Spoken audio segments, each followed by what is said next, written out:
हाय। तो देखिए आज हम बात करेंगे एंकर बॉक्सेस की। एंकर बॉक्सेस एक तरीका है कुछ लिमिटेशंस ऑफ योलो को दूर करने का। देखिए कुछ लिमिटेशंस ऑफ योलो को दूर करने का इसका मतलब ये नहीं है कि ये इस जिस पर्टिकुलर लिमिटेशन की हम बात कर रहे हैं उसको कंप्लीटली हटा देगा या कोई और तरीके नहीं है। फॉर एग्जाम्पल एक प्रॉब्लम जिसको एंकर बॉक्सेस सॉल्व करते हैं पूरी तरीके से नहीं, पार्शियली, वो है कि अगर एक ग्रिड सेल में एक से ज्यादा अगर ऑब्जेक्ट हो तब क्या होगा। अभी तक हमने देखा है कि योलो जो है अगर ये एक इमेज गिवन है और अगर हमने इसको 2x2 में डिवाइड किया है, राइट, ग्रिड जो हमारी 2x2 साइज की है, तो हर एक ग्रिड सेल में जो है एक ही ऑब्जेक्ट होना चाहिए। अब देखिए इसमें ऑब्जेक्ट नहीं है, इसमें ऑब्जेक्ट नहीं है, इसमें ऑब्जेक्ट है, लेकिन इसमें दो ऑब्जेक्ट हैं, तो ये देखिए योलो की कैपेसिटी के बाहर है, राइट। दो ऑब्जेक्ट हैं जिनका मिड पॉइंट इसमें पड़ेगा और ये पर्टिकुलर सेल जो है एक को ही रिकॉग्नाइज कर पाएगा, एक को ही डिटेक्ट कर पाएगा, ये इस वाले को। मान लीजिए इसको, तो इस देखिए इस पर्टिकुलर इमेज में तीन ऑब्जेक्ट्स हैं लेकिन डिटेक्ट आप हमेशा दो ही कर पाएंगे, इससे ज्यादा आप नहीं कर पाएंगे अगर आप इसको 2x2 में डिवाइड करते हैं। लेकिन देखिए ये प्रॉब्लम हम सॉल्व कर सकते हैं without using even anchor boxes. कैसे? इंक्रीज कर दीजिए आप एस को। मान लीजिए अब हम एस जो है 2x2 की बजाय 4x4 लेते हैं, ऐसे। तो अब देखिए ये ग्रिड सेल रिस्पॉन्सिबल होगा इस इमेज के लिए, ये ग्रिड सेल रिस्पॉन्सिबल होगा इस इमेज के लिए, और मान लीजिए मिड पॉइंट यहां पे है तो ये ग्रिड सेल रिस्पॉन्सिबल होगा इस पर्टिकुलर ऑब्जेक्ट के लिए। तो तीन ऑब्जेक्ट हैं और तीन ग्रिड सेल उसको डिटेक्ट कर सकते हैं, तो ये अब ठीक है। तो देखिए वन ऑब्जेक्ट पर ग्रिड सेल वाली जो प्रॉब्लम थी उसको तो हम ग्रिड सेल्स बढ़ा के सॉल्व कर सकते हैं up to some extent, right.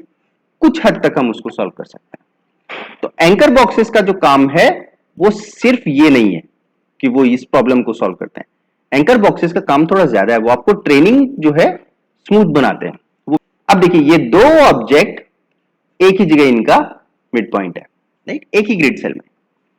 तो अब ये एक ग्रिड सेल अगर हम पुराने वाले स्टाइल से जाएं तो देखिए अब थोड़ा सा हमारे लिए मुश्किल हो जाएगा एस को बढ़ा के कर पाना। हम एस चाहे कितना भी बढ़ा दें, इस पर्टिकुलर केस में आप देखिए मिड पॉइंट ही एक ही जगह है, तो अब तो हम जो है कोई नया तरीका लाना पड़ेगा। तो अब देखिए यहां पे एंकर बॉक्सेस हमको थोड़ा सा एडवांटेज देते हैं कि इसमें अब हम चाहे एस कितना भी इंक्रीज कर लें, अब हम इसमें कुछ ज्यादा इन दोनों ऑब्जेक्ट्स को नहीं डिटेक्ट कर पाएंगे, क्योंकि जो भी ग्रिड सेल होगा उसमें वो दोनों ऑब्जेक्ट्स का मिड पॉइंट होगा। अब इसी ग्रिड सेल में आपने ट्रेनिंग एल्गोरिथम को क्या बताया कि भाई इसमें एक ऑब्जेक्ट है जिसका बाउंडिंग बॉक्स कुछ इस टाइप का बनेगा, राइट, और दूसरा ऑब्जेक्ट है जिसका बाउंडिंग बॉक्स जो है इस टाइप का बनेगा। एंकर बॉक्स 1, एंकर बॉक्स 2, और ये आपने पहले से डिफाइन कर रखा है। आपने मान लीजिए दो ही ऑब्जेक्ट हैं आपकी पूरी डेटा सेट में, तो आपने बोला कि या तो इस टाइप का हो सकता है या इस टाइप का हो सकता है, तीसरा टाइप का कोई नहीं हो सकता है। लेकिन मान लीजिए आपका डेटा सेट कॉम्प्लेक्स है, तो मान लीजिए आपके ऐसा भी हो सकता है या फिर ऐसा भी हो सकता है कोई, या फिर कोई ऐसा भी हो सकता है, एंड सो ऑन, राइट। तो एंकर बॉक्सेस दो ही हो ये जरूरी नहीं है, दो हो सकते हैं, 50 हो सकते हैं, 5 हो सकते हैं, 20 हो सकते हैं। डिपेंड करता है कि आपका डेटा सेट कितना ज्यादा कॉम्प्लिकेटेड है और उसमें ऑब्जेक्ट्स किस टाइप के हैं।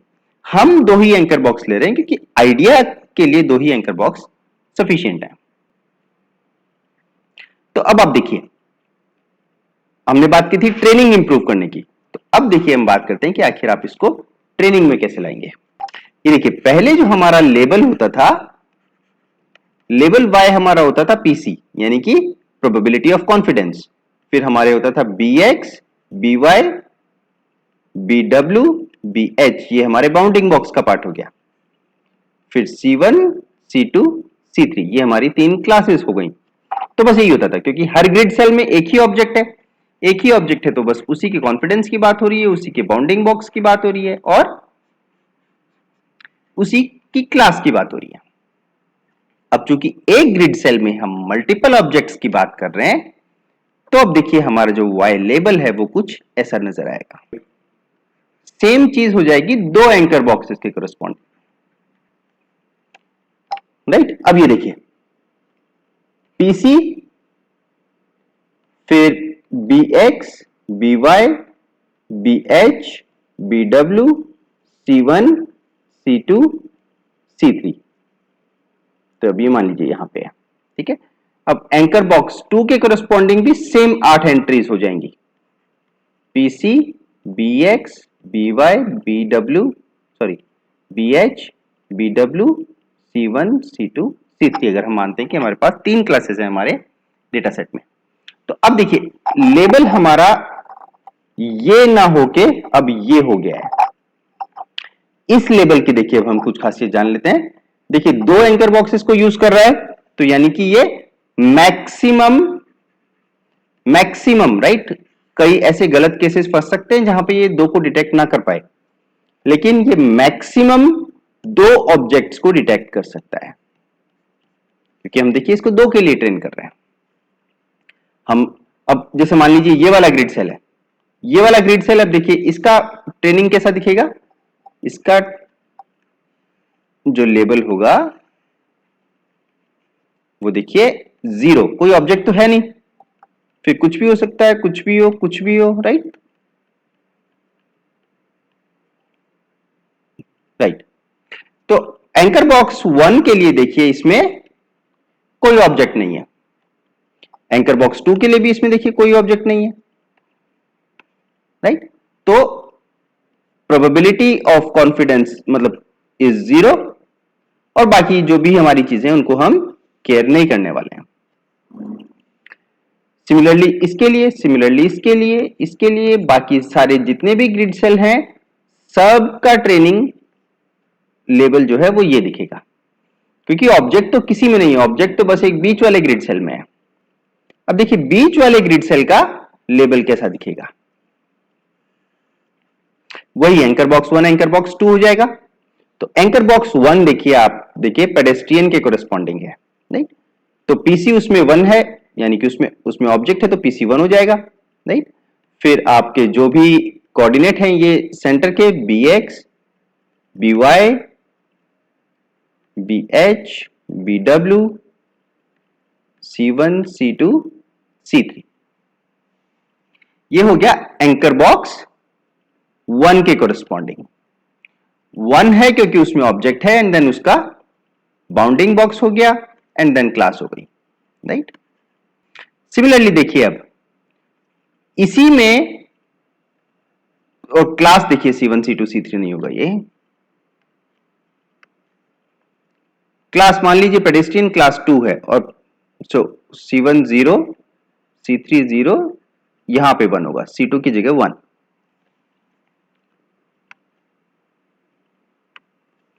अब देखिए एंकर बॉक्स 2 के कोरेस्पॉन्डिंग ये वाला है एंकर बॉक्स 2, एंकर बॉक्स 2 के कोरेस्पॉन्डिंग देखिए ऑब्जेक्ट है तो इसलिए 1 है, फिर B X, B Y, B H, B W, ये इसका बाउंडिंग बॉक्स हो गया। अब वापस मान लीजिए कार क्लास 1 है तो 1 0 0। तो अब देखिए हम इस प्रकार से इसको ट्रेन कर रहे हैं, हम नॉट जस्ट बाउंडिंग बॉक्स दे रहे हैं, हम उसको एक एंकर बॉक्स भी दे रहे हैं। हम बेसिकली उसकी हेल्प कर रहे हैं कि देखो जब तुमको टेस्ट टाइम पे गेस करना पड़े कि बाउंडिंग बॉक्स क्या होना चाहिए, तो अगर ये एंकर बॉक्स 2 के लिए गेस कर रहे हो तो बाउंडिंग बॉक्स कुछ ऐसा होना चाहिए। ये हम तुमको हेल्प कर रहे हैं ऑलमोस्ट कि भाई विड्थ और हाइट का जो है वो रेशियो क्या होना चाहिए, लगभग नहीं, लगभग जरूरी नहीं है कि आप एग्जैक्टली ऐसा करोगे, लेकिन लगभग कि आप इसको ज्यादा इंट्यूशन दे रहे हैं कि इस टाइप की शेप का वो दिखता है। अगर कोई इस पर्टिकुलर पार्ट में है तो वो इस टाइप की शेप का दिखता है। कोई तीसरा भी आप यूज कर रहे हैं, यहां पे मान लीजिए अब आपके एंकर बॉक्स आप 3 भी यूज कर रहे हैं तो आप उसमें भी इंफॉर्मेशन देंगे। वो मान लीजिए इस टाइप का दिखता है तो आप उस टाइप की इंफॉर्मेशन उसमें फिल कर देंगे। 5 है तो आप 5 एंकर बॉक्सेस यूज कर सकते हैं, 20 यूज कर सकते हैं, एंड सो ऑन। तो देखिए अभी तक हम क्या करते थे, बिना एंकर बॉक्सेस के हर एक ऑब्जेक्ट इस इमेज में, राइट, एक ग्रिड सेल को असाइन होगा, एक ग्रिड सेल को असाइन होगा each object to one grid cell. ये करते थे हम अभी तक, राइट। भाई इस ग्रिड सेल का जो मिड पॉइंट है, ऑब्जेक्ट का जो मिड पॉइंट है,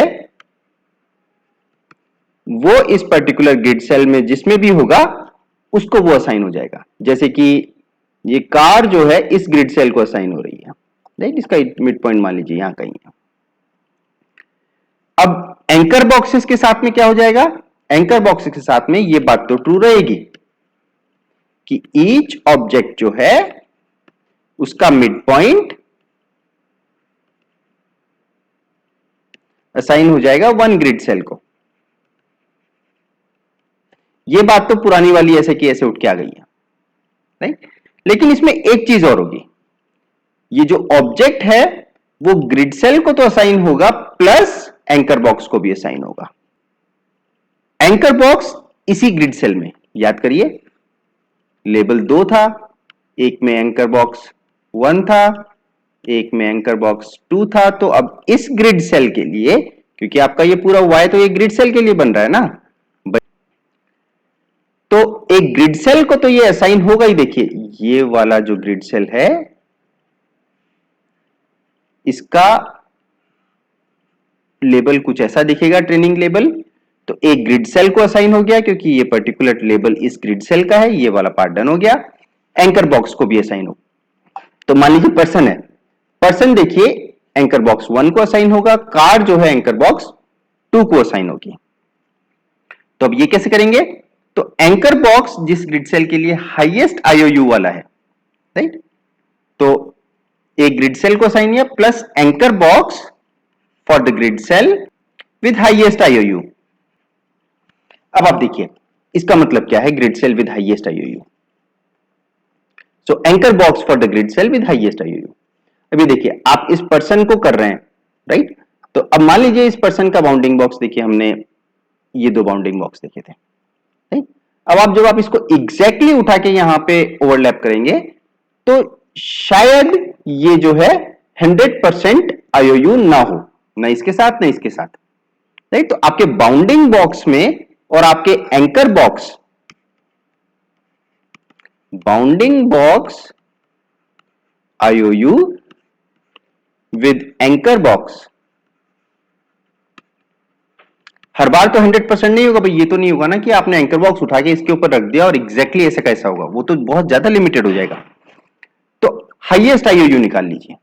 अब देखिए इसका आईओयू ज्यादा जो है वो एंकर बॉक्स 1 के साथ में, क्योंकि वैसा ही दिखता है, तो ये एंकर बॉक्स 1 में चला जाएगा। और इसका आईओयू जो होगा वो एंकर बॉक्स 2 के साथ ज्यादा होगा, तो ये वहां चला जाएगा। तो ये वाले पार्ट बस इतना सा ही कह रहा है कि आप एक ग्रिड सेल को असाइन करेंगे जो कि आपके इस लेबल में आ जाएगा, और उसी ग्रिड सेल के लिए अब जो आपने 2 एंकर बॉक्स लगा रखे हैं, जिस एंकर बॉक्स के साथ आपके ऑब्जेक्ट का आईओयू हाईएस्ट है उसको असाइन कर दो। तो देखिए एंकर बॉक्सेस हेल्प करते हैं स्पेशलाइजेशन में।